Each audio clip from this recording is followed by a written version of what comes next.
Notas del Sur. Notas del Sur. Vamos a movilizarnos todos los días hasta conseguir. Y nuevamente, si otra vez somos... Sí, señores. Sigan en huelga más de 300 trabajadores que no están queriendo recibir su finiquito de la fábrica Enatex. Hoy que está cerrado, ¿saben cómo lo cerraron? Escuchamos a aquella compañera de base que está también en la huelga en la ciudad de La Paz. Ella es Janet Ramírez, y de verdad una señora que durante 20 años ha planchado, ha doblado los materiales para que después el ejército, la policía puedan vestirse. Escuchamos a Janet. Cerraron la puerta como cucarachas, ratones. Nos han dicho que van a fumigar la empresa una semana antes que lo cierre. Nos sacaron por fumigamiento y luego nos encontramos con las puertas cerradas, donde el gobierno había sacado un decreto de que toditos estábamos despedidos. Somos 900, casi cerca de 1,000 trabajadores éramos. Cerca de 1,000 trabajadores. Aquí estamos con una invitada especial, Carmiña Torrico. Muy buenos días. Buenos días, María. Gracias por invitarme al programa para poder discutir un poco el problema de Enatex y el decreto que ha sacado el gobierno. Así es. Nosotros llamamos el día de ayer, Carmiña, a una de las trabajadoras que está en este momento en huelga.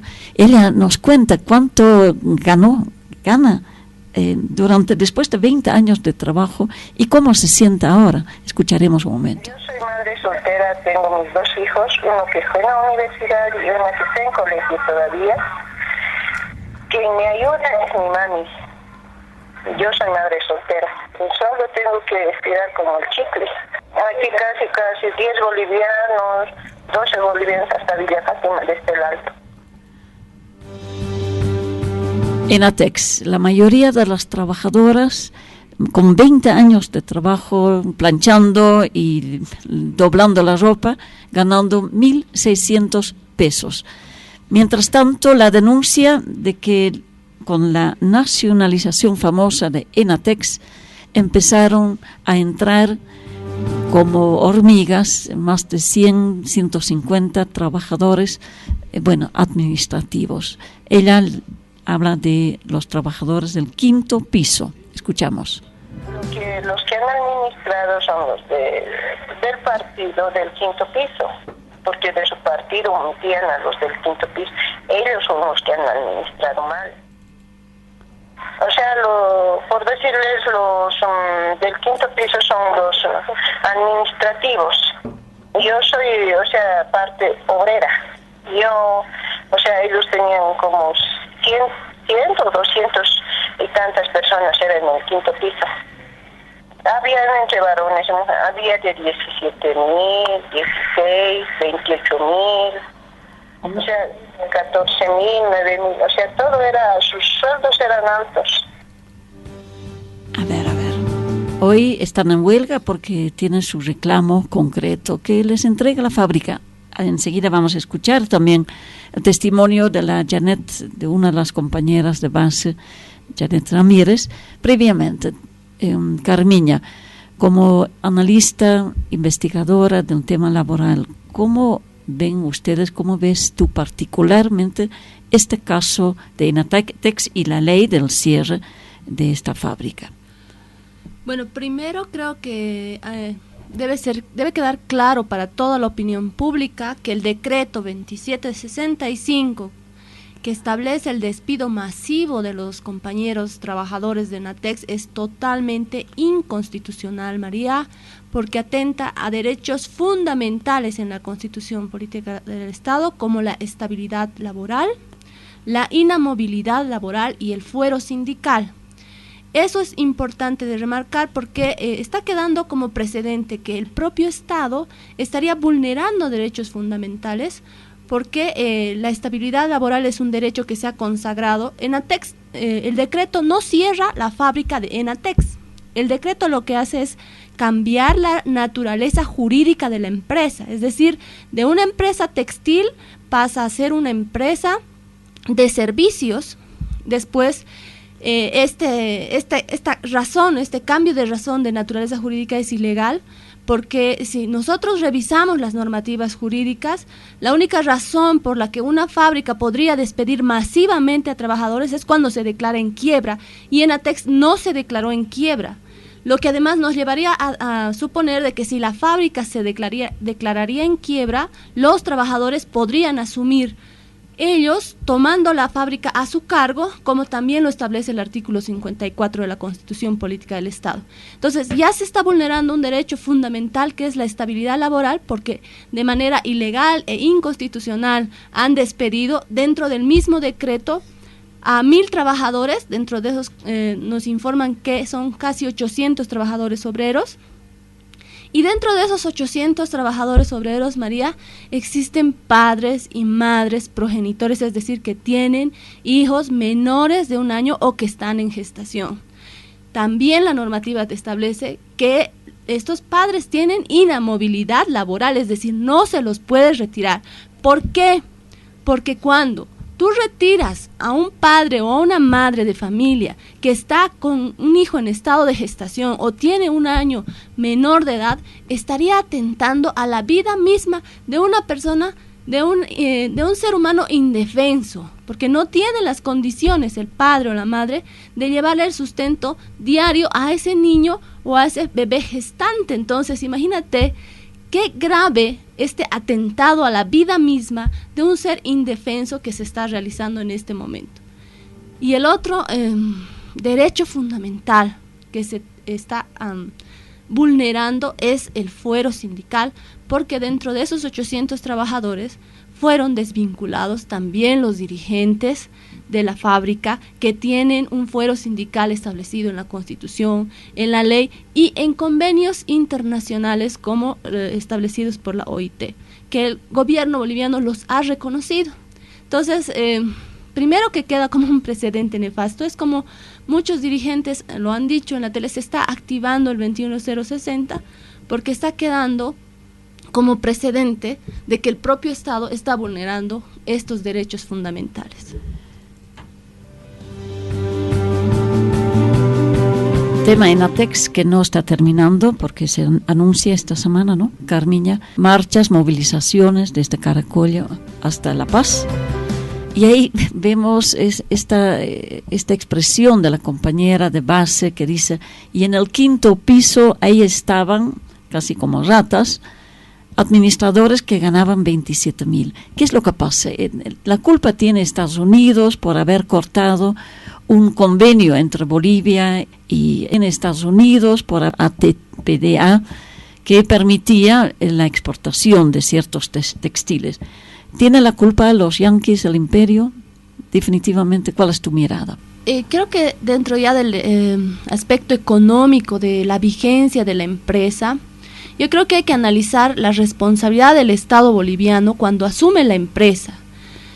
Respecto a la industria, por ejemplo, si el Estado boliviano se hace cargo de asumir la responsabilidad de hacer crecer la industria textil, es el Estado que tiene que garantizar un mercado.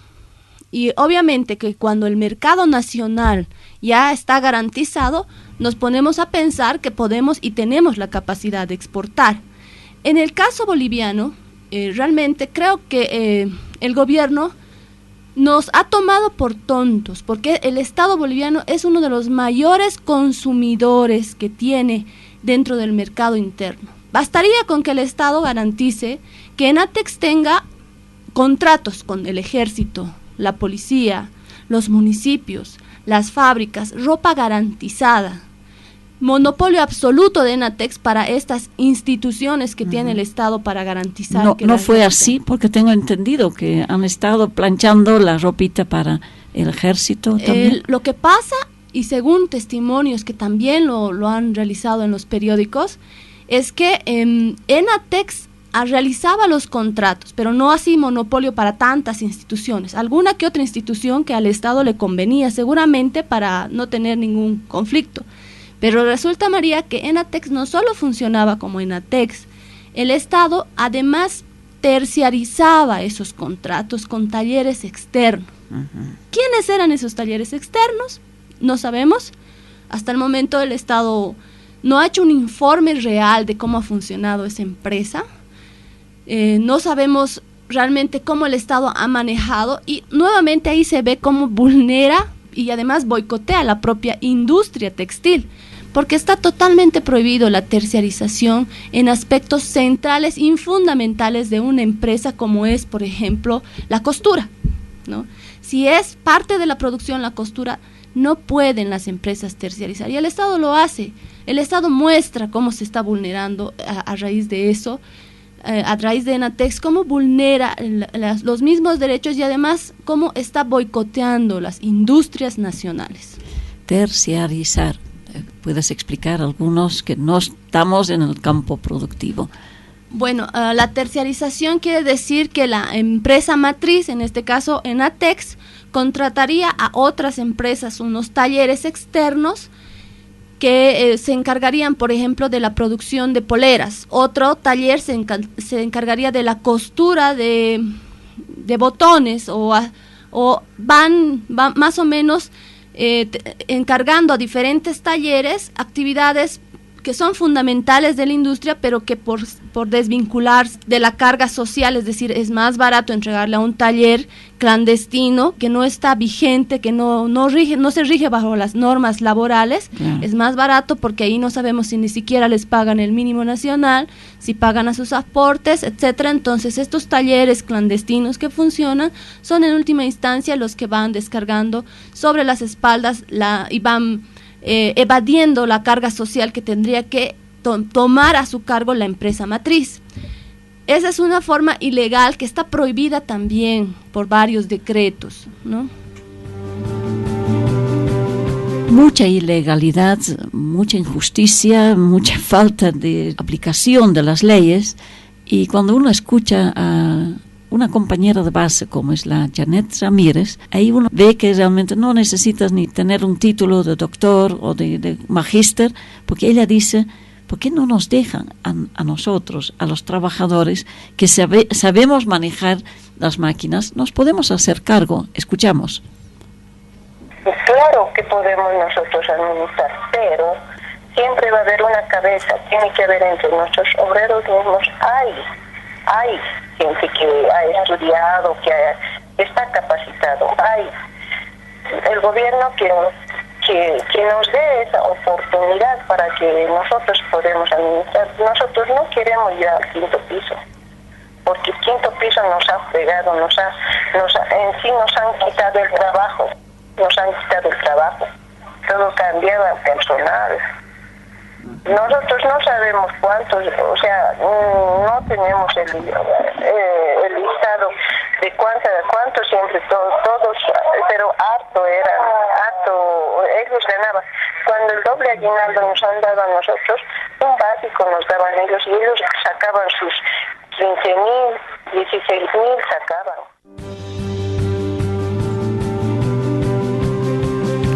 16.000, mientras la señora Janet, caminando en bus, en Trufi, con sus 1.600 pesos, con un hijo que más bien, gracias a su mamá, ha podido sobrellevar la casa, ella dice hoy: sí, podemos hacer funcionar.